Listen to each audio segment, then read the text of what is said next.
Namukwaya from Health Products. I'm a beekeeping expert, a beekeeping consultant. I also do value addition on bee products.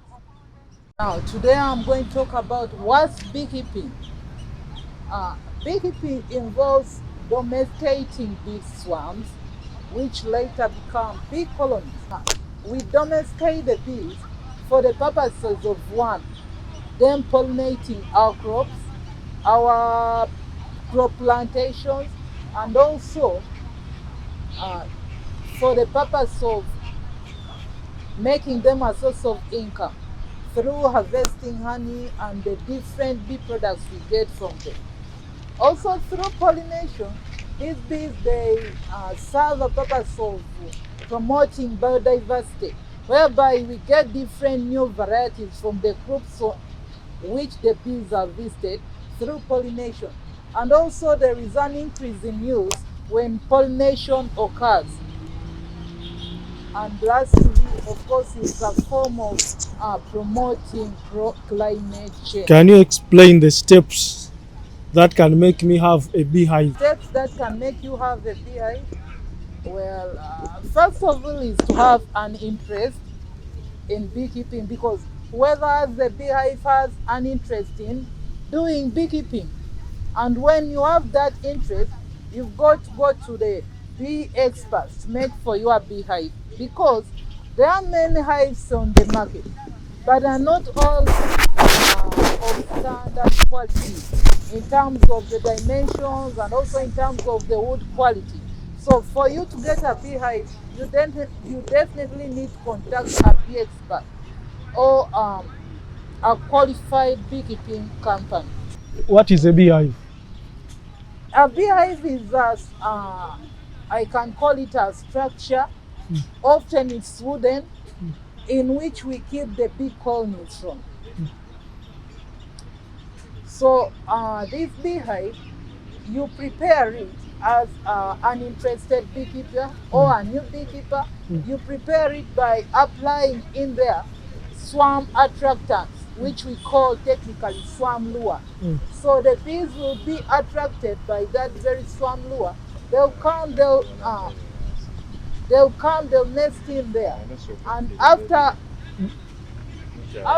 entering or housing that beehive or that structure you prepared for them, they'll start carrying out their daily activities for their progress.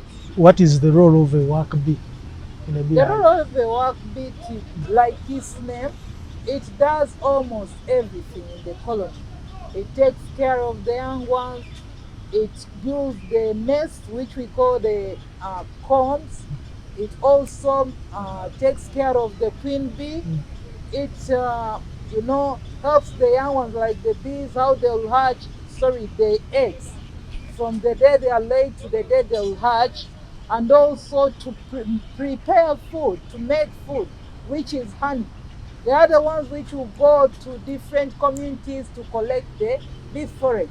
And the work bees are the very ones which do the pollination I've just talked about. So they literally do everything. What are how many types of bees do we have in the beehive? In a hive, we have 3 types of bees. We have the queen bee, who is the head, and she's a female bee. And then for her, she's responsible for laying eggs and also controlling her family, because all the nests, the entire colonies have family. She's in charge, she's the ultimate head. And then we have the males, the drone bees. For them, they are there to keep balance. Like, well, we have the females, and we should also have the what? The males around. And also when time comes for the mating of a new queen, there will be part of the numbers of the drone bees or the male bees which will go for the purpose of mating that particular queen. Also, we have the work bees. They are also female, but their nature is to do everything, to carry on the daily progress and the daily, let's say, all the duties within the nest. How did I start with beekeeping? Well, it's my profession. I did apiculture. Apiculture is part of entomology, the cluster or department of insects. So that's what I did. I started it, and after graduating, that was 2014, I started from there. So since 2014, I'm in the field doing this.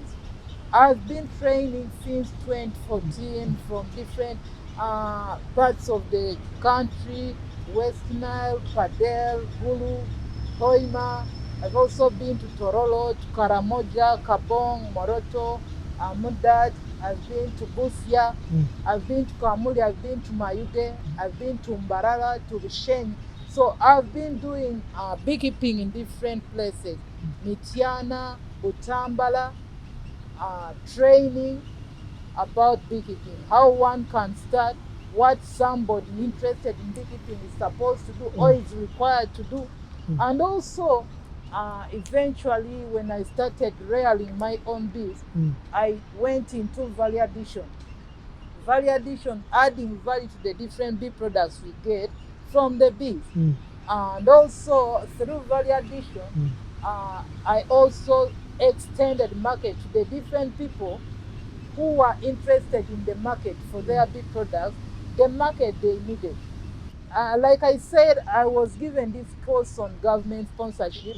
So it was through career guidance, I must say. During my high school, senior 5, senior 6, the kind of career guidance we were offered to or we accessed indeed guided us into this.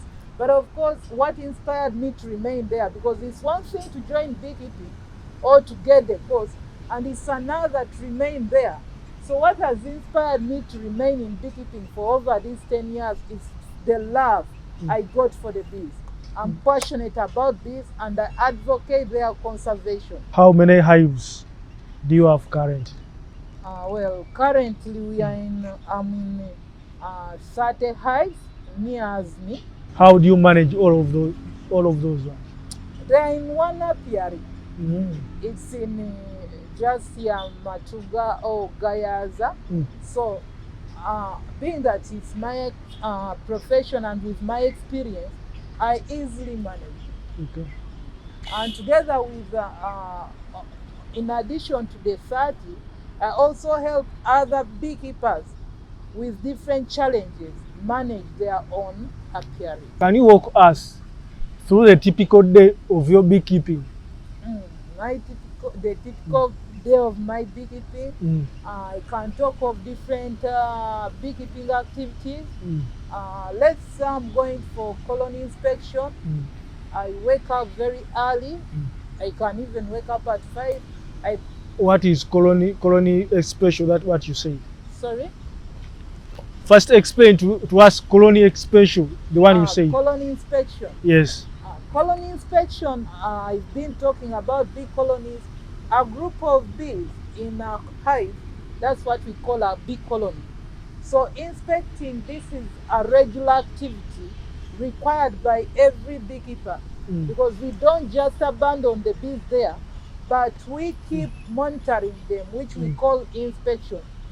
It's very important for every beekeeper to regularly inspect his or her bees, her colonies, to know how they are doing, what challenges are going on, are coming up, and to prepare in time for the next activity. Assuming this is already made, if I inspect now, I'm required to know what activity I'll be carrying out next. Will it be honey harvesting? Will it be pest control? All those are part of our daily activities as beekeepers. What equipment do you consider essential for beekeeping? Firstly, it's a hive. There is no way you are going to keep bees without a hive. And then we have the protective attires, which we call the protective gear, the bee suit itself, the overall, and the net, and then the gloves to protect your hands. Of course, the net protects your face and the head, and then the gumboots down here. We also need to have buckets. If you are a beekeeper and a serious one at that, we've got to have standard equipment. And also bucket must be food grade honey bucket. Yeah. That's also in consideration with the characteristics of the honey. It's nature. You don't have to keep it in whatever container you come by. So also a smoker. A smoker is essential. It's an essential equipment for any beekeeper because it's what helps us tame these bees where you're there. Well, let's say you are there for 3 hours, 1 hour, you really need a smoker. This smoker, it replaced the traditional way of using open fire to deal with the bees. Why? By then they were practicing what we call honey hunting. They were after honey, they were not after conserving, sustaining the colonies. But currently we are in another era, another age of sustaining them, conserving them. So when we go there, we don't expect death. They may happen inevitably, but we minimize them as much as possible by using just calm smoke to interrupt and control them.